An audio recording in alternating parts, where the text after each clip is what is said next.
Hello everyone, एक बार फिर से आपका स्वागत है आपके अपने चैनल केमिस्ट्री मंत्रा में, जहां आज हम लोग स्टार्ट करने वाले हैं कक्षा 10 विज्ञान के चैप्टर धातु व अधातु को।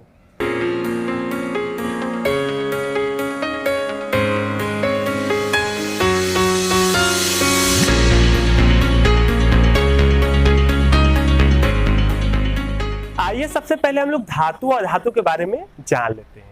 तो सबसे पहले हम लोग जानते हैं कि धातु क्या होता है। देखिए, धातु जो होता है उसको इंग्लिश में हम लोग कहते हैं मेटल। अब ये जानते हैं कि हम लोग धातु किसे कहते हैं। तो वे सभी तत्व जो इलेक्ट्रॉन त्याग कर धनायन बनाने की प्रवृत्ति रखते हैं, वे सब के सब कहलाते हैं धातु। यानी सिंपली ऐसे सभी तत्व जो इलेक्ट्रॉन त्यागते हैं और त्याग कर धनायन बना सकते हैं, वे सब के सब कहलाते हैं धातु। जैसे हम बात करते हैं सोडियम की, तो आप जानते होंगे कि सोडियम अगर कहीं पर रिएक्शन करता है तो वो जब अपना रिएक्शन करता है तो रिएक्शन में वो क्या करता है कि अपना एक इलेक्ट्रॉन त्याग देता है और इलेक्ट्रॉन त्याग के यहाँ बना लेता है धनायन। तो इस प्रकार सोडियम इलेक्ट्रॉन त्यागा है और त्याग के धनायन बनाया है, तो सोडियम क्या होगा, एक होगा धातु। तो इसको हम लोग कहेंगे धातु। इसी तरह अगर बात करते हैं कैल्शियम की, तो कैल्शियम भी जब बॉन्ड बनाता है या कहीं पर जो है जब उसको वैसी कंडीशन मिलती है तो वो अपने 2 इलेक्ट्रॉन त्याग देता है और 2 इलेक्ट्रॉन त्याग के बना लेता है कैल्शियम प्लस प्लस का धनायन। इस कारण ये भी क्या है, धातु है। ऐसे तमाम एग्जाम्पल आप ले सकते हैं। जैसे आपने ले लिया आयरन का एग्जाम्पल, तो आयरन क्या किया कि आयरन मतलब क्या होता है, लोहा। ये अपने इलेक्ट्रॉन क्या करता है, त्याग देता है। 2 इलेक्ट्रॉन 3 इलेक्ट्रॉन कुछ भी त्याग सकता है। मान लीजिए हमने 3 इलेक्ट्रॉन यहाँ पर त्याग दिया, तो ऐसे समय इलेक्ट्रॉन त्याग कर देखिए क्या बना रहा है, धनायन। तो इसलिए ये आपका सब के सब क्या कहलाएंगे, धातु कहलाएंगे। तो हमें लगता है कि आप बहुत अच्छे समझ चुके होंगे कि धातुएं क्या होती है। जो भी तत्व है उन तत्वों में से जो भी तत्व इलेक्ट्रॉन त्याग के आपको दिखे कि ये कहीं पर भी इलेक्ट्रॉन त्याग के धनायन बनाते हैं, तो समझिए कि वो क्या है, वो है धातु। अब यहाँ पर आप जो आवर्त सारणी में आप लोग जानते होंगे कि जो आवर्त सारणी आप लोग देखे होंगे पीरियोडिक टेबल जिसमें तत्व है, उसमें आपने जाना होगा कि उसमें 118 तत्व होते हैं। तो आपको बता दें कि उन 118 तत्व में से अधिकतर जो है वो क्या है, धातुएं ही है। अब इसके बाद हम लोग एक और महत्वपूर्ण चीज जान लेते हैं। एक ऐसा भी तत्व है जो इसका अपवाद है, वो कौन है, वो है हाइड्रोजन। देखिए, हाइड्रोजन एक ऐसा तत्व है जो इलेक्ट्रॉन त्याग कर, ये जो हाइड्रोजन है ये इलेक्ट्रॉन त्याग कर धनायन बना सकता है। और हमें लगता है इसका धनायन आप बहुत अधिक देखे भी होंगे। पिछले चैप्टर में जब आप अम्ल और क्षार पढ़ रहे थे तो वहां आपने पढ़ा होगा कि ऐसे पदार्थ जो H+ देते हैं वो धनायन कहलाते हैं, वो अम्ल कहलाते हैं। तो यहाँ पर सिंपल आपने देखा कि हाइड्रोजन भी H+ बना सकता है इलेक्ट्रॉन त्याग कर, लेकिन हाइड्रोजन जो है धातु नहीं है। ये आपको याद रखना है। क्यों नहीं है, क्योंकि हाइड्रोजन जो है वो इलेक्ट्रॉन लेकर ऋणायन भी बना सकता है। हाइड्रोजन धनायन के साथ ऋणायन भी बना सकता है, लेकिन ये सब ऋणायन नहीं बना सकते हैं। तो इस कारण हाइड्रोजन को हम लोग धातु नहीं कहते हैं। इसके साथ साथ आपको ये भी बता दें कि हाइड्रोजन ऋणायन भी बना सकता है और साथ में हाइड्रोजन की जो अधिकतर गुण हैं वो मिलते हैं किससे, अधातुओं से। इस कारण हम लोग हाइड्रोजन को धातु न मान के क्या मानते हैं, अधातु मानते हैं। आगे हम लोग अगला पॉइंट देख लेते हैं जो है अधातु। और यहाँ पर जानते हैं कि अधातु क्या होता है। देखिए, अधातु को इंग्लिश में कहते हैं नॉन मेटल। अब देखिए, सिंपल जो अधातु होगा उसकी परिभाषा सेम इसकी उल्टी होने वाली है, इसकी विपरीत होगी। यानी विपरीत में क्या होने वाला है कि ऐसे सभी तत्व जो इलेक्ट्रॉन ग्रहण करके ऋणायन बनाने की प्रवृत्ति रखते हैं, वे सब के सब कहलाते हैं अधातु। यानी आप किसी तत्व को देखिए कि वो कहीं रिएक्शन कर रहा है या कहीं ऐसा कंडीशन पाकर इलेक्ट्रॉन को ग्रहण कर ले रहा है, तो समझिए कि वो तत्व कैसा है, अधातु है। जैसे कि अगर आपने यहाँ पर देखा, जैसे हम लोग सल्फर ले लेते हैं। अब सल्फर 2 इलेक्ट्रॉन लेकर बना लेता है सल्फर माइनस माइनस, तो ये सल्फर ऋणायन बना रहा है, सल्फर इलेक्ट्रॉन लेकर ऋणायन बना रहा है, तो समझिए कि ये सल्फर क्या है, अधातु है। अभी आपने क्लोरीन लिया तो आपने देखा होगा कि क्लोरीन 1 इलेक्ट्रॉन लेके क्लोरीन माइनस बनाता है, तो समझिए कि क्लोरीन क्या है, अधातु है। ऐसे और भी तमाम एग्जाम्पल आपको मिल जाएंगे। एक चीज और आप लोग ध्यान रखिएगा कि कहीं भी अगर आपको कहीं किसी यौगिक के अंदर या कहीं पर भी अगर आपको कोई भी तत्व जो है उस पर ऋण आवेश दिख गया, तो समझिए कि वो अधातु है, उसका जो तत्व है वो क्या है, अधातु। जैसे आपने NaCl देखा, अब NaCl के बारे में सभी लोग जानते हैं कि NaCl में Na जो है वो प्लस होता है और Cl क्या होता है, माइनस होता है। तो बस यहां से समझ जाइए कि Na अगर प्लस बना है तो Na धातु है और Cl माइनस बना है तो Cl क्या है, अधातु। इस तरह भी आप कहीं पर भी जितने भी यौगिक अभी तक जानते होंगे, क्लास 9 पढ़ चुके हैं तो उसमें आप तमाम यौगिकों को जानते होंगे, उसमें धनान ऋणान भी तमाम सीखे होंगे, तो उसके आधार पर भी आप बता सकते हैं कि कौन धातु है कौन है अधातु। तो ये भी आपने जान लिया कि अधातु क्या होते हैं। अब इसके बाद जो हम लोग आगे पढ़ने वाले हैं वो हम लोग क्या देखेंगे, वो हम लोग देखेंगे जो है कि धातुओं और अधातुओं के भौतिक गुणधर्म। हम लोग धातुओं और अधातुओं के भौतिक गुण यानी कि उनके फिजिकल प्रॉपर्टीज को देखने वाले हैं। तो आइए हम लोग देख लेते हैं कि धातुओं और अधातुओं के क्या क्या भौतिक गुण होते हैं, और इसको जो है हम लोग हटा देते हैं। तो आइए हम लोग देख लेते हैं धातुओं और अधातुओं के भौतिक गुण, जिसमें सबसे पहले हम लोग देखेंगे धातुओं के भौतिक गुणधर्म यानी कि फिजिकल प्रॉपर्टीज ऑफ मेटल। अब देखिए यहाँ पर ये गुणधर्म जो होते हैं, सबसे पहले यही जान लीजिए कि गुणधर्म कितने प्रकार के होते हैं। तो जो गुणधर्म होते हैं वो 2 प्रकार के होते हैं। इसके पहले वाले चैप्टर में भी हमने आपको बताया था कि जो जितने भी पदार्थ होते हैं उनके गुण 2 प्रकार के होते हैं, एक भौतिक गुणधर्म, एक रासायनिक गुणधर्म। अब देखिए रासायनिक गुणधर्म क्या होते हैं कि जब कोई भी तत्व या कोई पदार्थ किसी दूसरे पदार्थ से जाके अभिक्रिया करेगा, रिएक्शन करेगा, और रिएक्शन करके नया पदार्थ बना ले, तो जितने भी उसके रिएक्शन है उन रिएक्शन को ही हम लोग कहते हैं रासायनिक गुण। और इसके अलावा जो पदार्थों के रंग, रूप, चमक, गंध और तमाम ऐसे बाहरी गुण होते हैं, उन्हीं बाहरी गुणों को हम लोग कहते हैं भौतिक गुणधर्म। यानी सिंपल, आप गुण का अगर विश्लेषण कर रहे हैं पदार्थों के, और देखिए अगर वो कहीं पर रिएक्शन कर रहा है तो उसके जितने भी रिएक्शन होंगे वो होंगे रासायनिक गुण, और रिएक्शन के अलावा जो भी उसके बचे हुए गुण है वो कैसे गुण है, भौतिक गुणधर्म। तो हम लोग उन्हीं भौतिक गुणधर्मों की बात कर रहे हैं। ढेर सारे भौतिक गुणधर्म हम लोग देखेंगे, आपको सिंपल समझ में आ जाने वाला है कि जो है भौतिक गुणधर्म क्या क्या होते हैं। तो चलिए आते देखते हैं धातुओं के भौतिक गुणधर्म। इसमें सबसे पहला गुण हम लोग देखते हैं धात्विक चमक। ठीक है, धात्विक चमक, देखिए इसमें एक हेडिंग होगी और उसके अंतर्गत चीजों को हम बताएंगे। तो सबसे पहला गुणधर्म इसका क्या है, धात्विक चमक। तो यहाँ हम लोग देख लेते हैं, या चलिए हम लोग यहाँ पर डायरेक्टली देखेंगे। ठीक है, तो धात्विक चमक हम लोग देख लेते हैं। तो जितनी भी धातुएं होती हैं, धात्विक चमक में उनका गुण क्या है कि जितनी भी धातुएं होती है उनकी सतह क्या होती है, चमकदार होती है।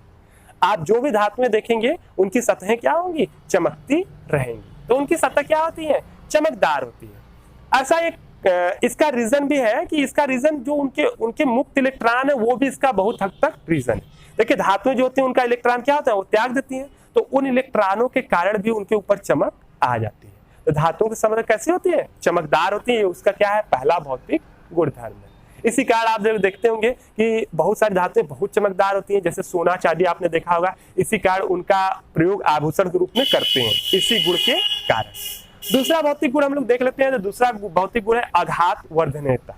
ये बहुत ही ज्यादा महत्वपूर्ण गुण है। देखिए आघात वर्धनीयता का गुण हम लोग किसे कहते हैं कि जब हम लोग किसी भी चीज को, किसी पदार्थ को पीट कर उसकी पतली चादर बना सके, तो इस गुण को हम लोग कहते हैं आघात वर्धनीयता का गुण। जैसे बहुत सारे पदार्थ होते हैं, आप उसको पीटेंगे तो वो हथौड़े से पीटेंगे तो देखेंगे वो आपका क्या होता है, चूर चूर हो जाता है या टूट जाता है। लेकिन आप लोग देखे होंगे कि धातु जो होते हैं उसको अगर हम पीटे तो वो चूर चूर नहीं होता है, बल्कि वो महीन होते होते प्लेट बना लेता है, चद्दर बन जाता है।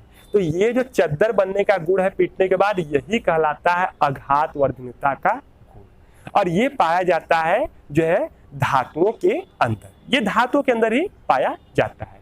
अब यहाँ पर इसके बारे में कुछ विशेष बात जान लें। जैसे कि अगर हम लोग ये जानते हैं कि सर्वाधिक आघात वर्धनी धातु अगर कोई पूछा जाए तो क्या है, वो आपका गोल्ड है और क्या है, सिल्वर है। गोल्ड और सिल्वर जो है वो है सर्वाधिक आघात वर्धनी धातु, यानी सबसे अधिक आप इसको महीन चादरों के रूप में निर्मित कर सकते हैं। अच्छा, आपने और भी चीजों को देखा होगा, जैसे अपने दैनिक जीवन में पतली पतली चादरों को आप लोग देखा होगा। जैसे आपने एल्युमिनियम को देखा होगा, एल्युमिनियम को आपने देखा होगा कि एल्युमिनियम के जो खोल होते हैं, आपने देखा होगा कि उसके खोल में दवाइयां आती हैं। दवाइयों को आपने देखा होगा, दवाइयां पतली पतली कवर में आती हैं। या आपने सिगरेट देखा होगा, सिगरेट जो रखा जाता है डब्बे में, तो उसके अंदर एक पतली फॉइल लगाई होती है, पन्नी लगाई होती है, वो भी क्या होती है, एल्युमिनियम की होती है।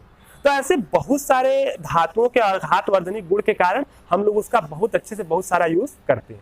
खासतौर से एल्युमिनियम का यूज बहुत ज्यादा किया जाता है पैकिंग में। जो आप लोग लगभग हर जगह देखते होंगे। चलिए छोड़िए इन सब बातों को, हम लोग देखते हैं तीसरा भौतिक गुण। और तीसरा भौतिक गुण है तन्यता का गुण। तन्यता का गुण मतलब क्या है कि जब हम लोग किसी भी पदार्थ से हम लोग उसको खींचकर तार का निर्माण कर सके तो उसी गुण को हम लोग कहते हैं तन्यता का गुण। और आपको बता दें कि ये गुण धातुओं के अंदर होता है बहुत ही ज्यादा। इसी कारण धातुओं से हम लोग तार का निर्माण करते हैं। आपको ये भी बता दें कि बहुत सारी धातुएं तो इतनी ज्यादा तन्य होती हैं उसको हम लोग बहुत अधिक उससे महीन तार खींच सकते हैं। जैसे गोल्ड हो गया, गोल्ड की अगर बात करें तो आपको बता दें कि 1 ग्राम गोल्ड से हम लोग 2 किलोमीटर लंबी तार का निर्माण कर सकते हैं। अब सोचिए 1 ग्राम तो ठीक से दिखता भी नहीं है, बहुत थोड़ा सा होता है, और 1 किलोमीटर लंबी तार का निर्माण करेंगे तो सोचिए तार कहाँ दिखने वाला है। तो इतनी महीन तारों का निर्माण हम लोग कर सकते हैं कि जो है धातुओं से। धातुओं के अंदर होता है तन्यता का गुण। और आपको बता दें कि सबसे अधिक तन्यता का गुण किसमें होता है? गोल्ड में होता है, ठीक है, सोने में होता है, जो हम आपको पहले ही बता चुके हैं। अगला हम लोग देखते हैं धातुओं का अगला गुण। तो धातुओं का अगला गुण है कि ये होती है उष्मा की सुचालक, ठीक है। सुचालकता हम देखते हैं उष्मा के सुचालक में, तो धातु जो होते हैं उष्मा का सुचालक होते हैं।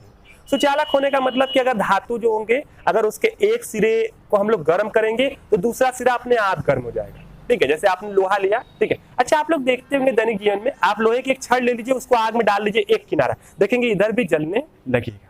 आप लोग ये चीज देखते होंगे बहुत ध्यान से। कोई बर्तन रखते होंगे, लोहे के बर्तन या कोई बर्तन, तो आप देखते होंगे कि बर्तन में आंच नीचे लगता है लेकिन पूरा बर्तन गर्म हो जाता है। तो ये क्वालिटी होती है क्योंकि वो धातुओं से बने होते हैं। धातु उष्मा को एक जगह से दूसरी जगह ले जाती है, लेकिन अधातु जैसे पदार्थ जो होते हैं उष्मा के कुचालक होते हैं। उष्मा जहां उसमें गर्म करेंगे वही पर रहेगा, आगे नहीं फैलती है। धातुएं होती हैं उष्मा की चालक। एक और चीज देख लीजिए, कुछ धातुएं होती हैं जो उष्मा के कुचालक होते हैं, जैसे पारा, मरकरी जो होती है उष्मा क्या होती है? कुचालक होती है, ठीक है। तो मरकरी या लेड हो गया, तो ये सब उष्मा की कुचालक होती है। तो इसी कारण आप लोग उसका भी अपना अलग अलग यूज है। उष्मा की कुचालक होने के कारण जो मरकरी धातु होती है, आपने देखा होगा कि उसका प्रयोग थर्मामीटर में किया जाता है, क्योंकि क्या होता है कि जब उष्मा कुचालक होता है, उष्मा पाता है तो वो भागने लगता है, उसका यूज किया जाता है। तो हर चीज का अपना अपना जो है यूज है। चलिए अगला हम लोग भौतिक गुण देख लेते हैं। तो अगला भौतिक गुण है वो है विद्युत की सुचालक, ठीक है। तो जितनी भी धातुएं होती हैं वो क्या होती हैं? विद्युत की सुचालक होती है। तो धातुएं होती हैं विद्युत की सुचालक।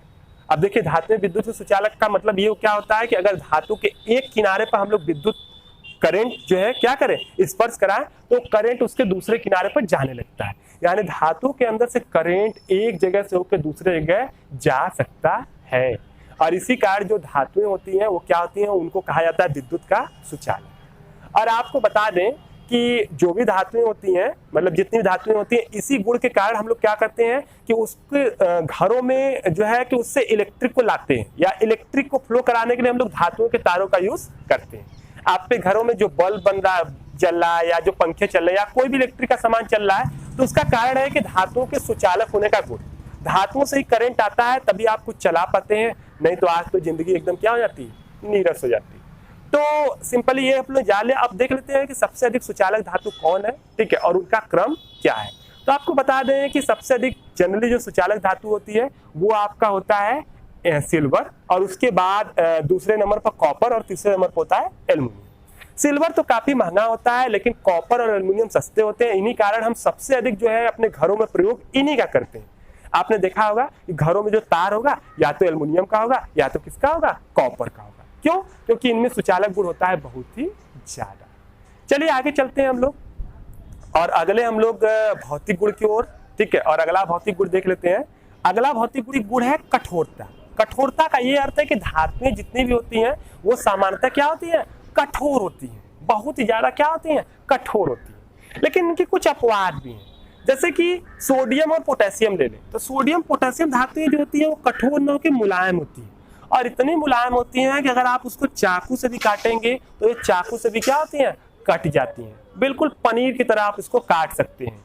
तो सोचिए धातुएं ऐसी भी होती हैं जो मुलायम भी होती है। तो ये सोडियम और पोटेशियम क्या है? उनकी अपवाद है। सोडियम और पोटेशियम क्या है? अपवाद है।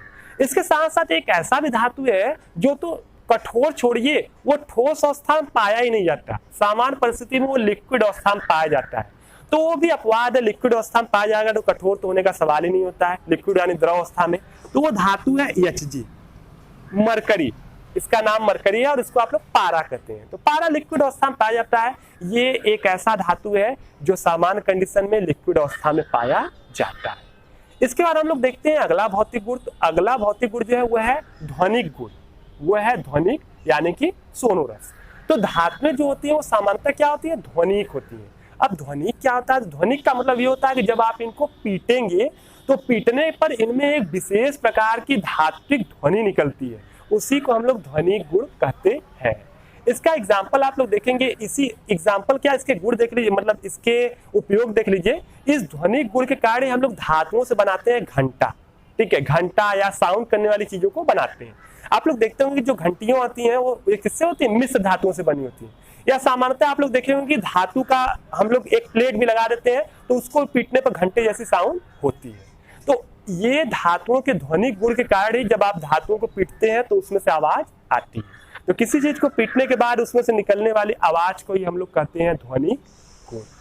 आगे चलते हैं और आगे हम लोग देख लेते हैं अगला भौतिक गुण। और अगला भौतिक गुण जो है वो आपका है घनत्व। तो जो धातु होते हैं उनका घनत्व बहुत ही क्या होता है, ऊंचा होता है, बहुत हाई, ठीक है। घनत्व को एक तरह से आप ऐसे समझ सकते हैं कि किसी पदार्थ की सघनता जो होती है उसकी कहलाती है घनत्व या उसका भारीपन। तो जो धातु होते हैं उनका घनत्व बहुत अधिक होता है, बहुत ज्यादा वो भारी होते हैं। लेकिन कुछ ऐसे धातुएं होती है जिनका घनत्व बहुत ही कम होता है। जैसे इन्हीं धातुओं को ले ले, सोडियम पोटेशियम को, तो इनका घनत्व इतना कम होता है कि अगर आप इनको पानी के ऊपर फेंक दोगे तो पानी के ऊपर ये तैरेंगी। तो घनत्व तो काफी हो गई कम। और एक और हम लोग लास्ट देख लेते हैं, लास्ट जो है कि भौतिक गुणधर्म, और वो है गलनांक तथा क्वथनांक। देखिए जो धातुएं होती हैं उनकी गलनांक तथा क्वथनांक क्या होता है कि जिस टेम्परेचर पर कोई चीज गलता है उस टेम्परेचर को हम लोग कहते हैं गलनांक, और जिस टेम्परेचर पर कोई भी पदार्थ उबलता है उसे हम लोग क्या कहते हैं, क्वथनांक। तो गलनांक क्वथनांक देख लेते हैं। तो जो धातुएं होती हैं उनके गलनांक और क्वथनांक बहुत क्या होते हैं, ऊंचे होते हैं। सामान्य तौर पर उनके गलनांक और क्वथनांक क्या होंगे, ऊंचे होंगे। यानी अगर आपको किसी धातु को पिघलाना है तो उसको बहुत अधिक टेम्परेचर पर क्या करना होगा, गर्म करना होगा, ठीक है। ऐसा नहीं कि आप उसको थोड़ा सा गर्मी दिए वो पिघल जाएगा, बहुत अधिक उसको गर्म करना पड़ेगा। लेकिन इसके कुछ अपवाद भी हैं। जैसे इसके अपवाद क्या है, यही सोडियम है। सोडियम का गलनांक होता है 98 डिग्री सेल्सियस। इसी तरह एक और धातु है पोटेशियम, इसका गलनांक 64 डिग्री सेल्सियस होता है। गैलियम देखिए एक और धातु है जिसका गलनांक तो केवल 30 डिग्री होता है। और सीजियम तो एक ऐसा धातु है जिसका गलनांक केवल और केवल 28 डिग्री सेल्सियस ही होता है। तो ये देखिए, ये धातुएं आप देख रहे हैं, तो धातुओं के सामान्यतः गलनांक बहुत ऊंचे होते हैं, लेकिन इनके गलनांक ये कुछ अपवाद है जिनके गलनांक बहुत ही कम होते हैं। सोचिए यहाँ पर 98, 64 इतना इनका गलनांक यानी बहुत कम है। थोड़ा सा गर्म करेंगे बस ये क्या हो जाएगा, पिघल जाएगा। और यहाँ देखिए ये दोनों धातुओं को ध्यान से देखेंगे तो आपको बता दें कि इन धातुओं को तो अगर आप अपने हाथ पर ले लेंगे हथेली पर तो भी ये पिघलने लगेगा। क्यों? क्योंकि आपके शरीर का टेम्परेचर कितना होता है, 37 डिग्री सेल्सियस। तो 37 डिग्री सेल्सियस आपके शरीर का टेम्परेचर है, उनका गलनांक तो उससे कम ही है। यानी आपके शरीर में इतनी ऊर्जा है कि आप इन धातुओं को पिघला सकते हैं। सोचिए आप कितने पावरफुल है कि अगर आप अपने हाथ पर इन धातुओं को रख दे तो वो भी क्या हो जाएगा, पिघल जाएगा। तो अपने आप को कभी भी कमजोर ना समझिए। तो ये आपने धातुओं के बारे में हमें लगता है बहुत कुछ जान लिया। चलिए हम लोग जान लेते हैं अधातुओं के बारे में। और अधातुओं के बारे में हम लोग बहुत जल्दी जान लेते हैं, क्योंकि जो धातुओं के लक्षण थे बिल्कुल अधातुओं के, जो हम लोग धातुओं के भौतिक गुणधर्म जाने तो अधातुओं के भौतिक गुणधर्म जानेंगे। तो अधातुओं के भौतिक गुणधर्म क्या होते हैं, बिल्कुल धातुओं क्या होते हैं, उल्टे होते हैं, बिल्कुल विपरीत होते हैं। तो उसको जल्दी समाप्त कर लेते हैं, बहुत विस्तार में पढ़ने की कोई आवश्यकता नहीं। तो इसको हम लोग थोड़ा सा हटा दें। तो आइए हम लोग जल्दी देख लेते हैं अधातुओं के भौतिक गुणधर्म। आपको हम पहले ही बता चुके हैं कि जो अधातुएं होती हैं इनके जो भौतिक गुणधर्म होंगे वो धातुओं क्या होंगे, विपरीत होंगे। तो बस एक बार आप धातुओं के भौतिक गुणधर्म अच्छे से समझ लिए हैं तो अधातुओं का समझना आपके लिए हो जाएगा बेहद आसान।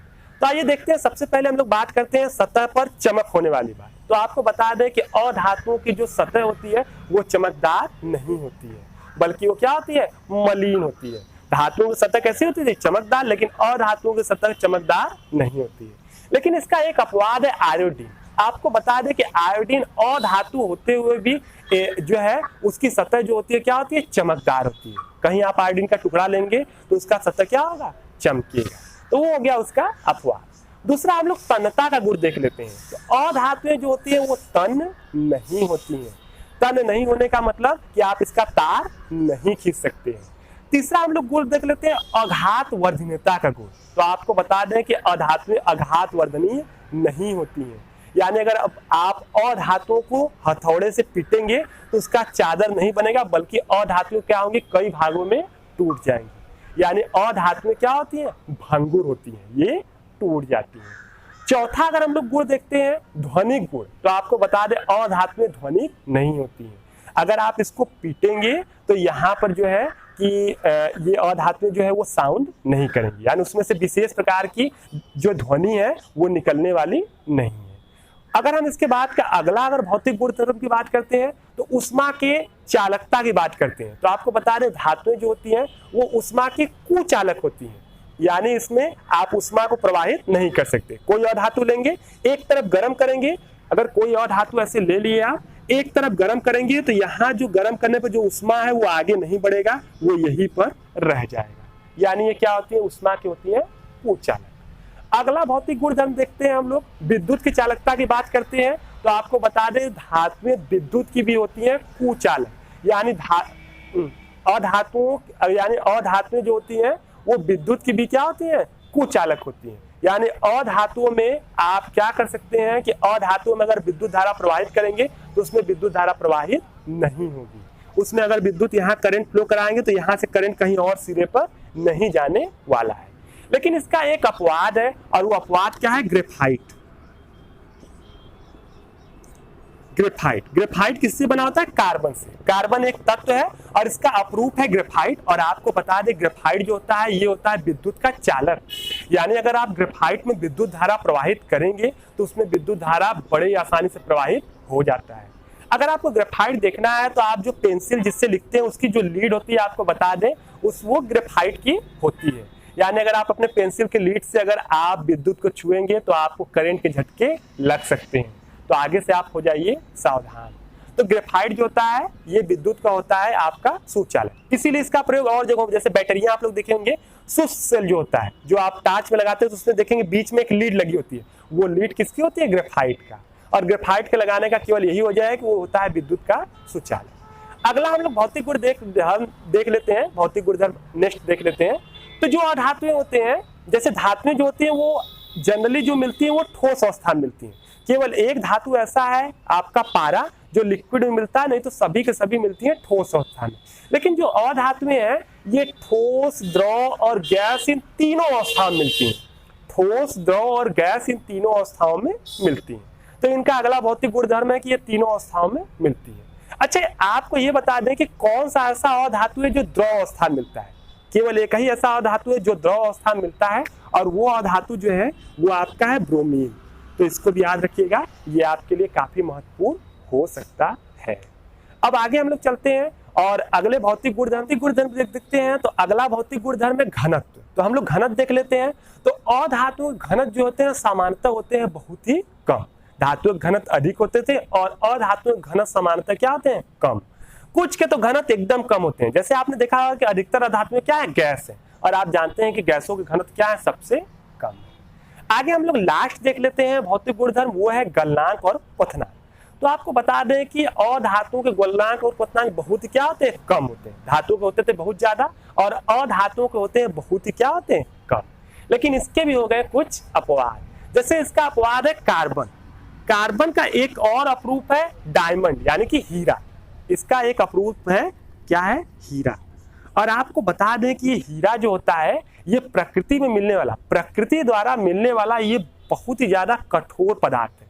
ये बहुत ही ज्यादा कठोर है और इसके साथ साथ इसका गलनांक बहुत ही होता है ज्यादा। इसका गलनांक होता है बहुत ही ज्यादा। तो ये अपवाद है। ये एक ऐसा अधातु है जो आपका कार्बन के रूप में, ये एक ऐसा धातु है जिसका गलनांक बहुत ही ऊंचा होता है। नहीं तो नॉर्मली जितने भी अधातु होते हैं उनके गलनांक और क्वथनांक बहुत ही क्या होते हैं, कम होते हैं। तो इस तरह आपने अधातुओं के भी भौतिक गुण को अच्छे से समझ लिया होगा। तो हमें लगता है कि इस वीडियो को देखने के बाद आप अधातुओं और धातुओं के बारे में बहुत अधिक जान गए होंगे और आपको इससे बहुत अधिक जानकारी भी मिल गई होंगी। तो आप इस वीडियो को अच्छे से देखिएगा और बाकी चीजें बुक से पढ़िएगा। यहाँ से आपके बहुत सारे क्वेश्चन बोर्ड में पूछे जाते हैं। किसी भी भौतिक गुण धर्म से क्वेश्चन आपसे पूछा जा सकता है। बहुत सिंपली अगर आप एक बार समझ लिए तो आप उसको बहुत अच्छे से एक्सप्लेन कर सकते हैं। तो ये भौतिक गुण धर्म थे और धातु अधातु का परिचय था। अब नेक्स्ट पार्ट में हम लोग पढ़ेंगे धातुओं और अधातुओं के रासायनिक गुणधर्म। तो आज के लिए इतना ही। उम्मीद करते हैं कि आज का वीडियो आपको पसंद आया होगा। मिलेंगे हम लोग नेक्स्ट वीडियो में, तब तक के लिए धन्यवाद।